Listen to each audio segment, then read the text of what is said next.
Hello everyone, good morning.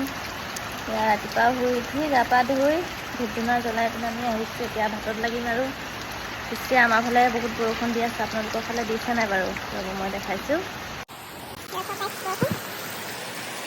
এইফালে ৰাইজে ৰঙালাও গুচাই আছে দেখিছেনে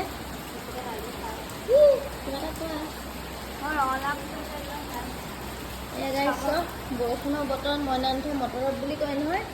সেয়াই আৰু প্ৰমাণ আৰু এজনী দেখাই আছোঁ ৰ'ব এজনী চব দেখিছে না বাহিৰতো নাযায় অকল বিচনাখনত বৰষুণৰ বতৰৰ কাৰণে আৰু মৰম দেখিছে না মাকৰ জীয়েকৰ মৰম চব গাইছ কাম কৰিবলৈ বহিছে দেই ছোৱালী ৰঙালাও খাই খুব ভাল পায় আমাতকৈ বেছি সিহঁতিয়ে খায় ৰঙালাও আৰু আৰু কেঁচা আলু খায় খুব খায় কেঁচা আলু আৰু ৰঙালাও খালে ভাল হয় নহয় কিন্তু নাজানো সিহঁতৰ কাৰণে কিন্তু সিহঁতি খুব খায়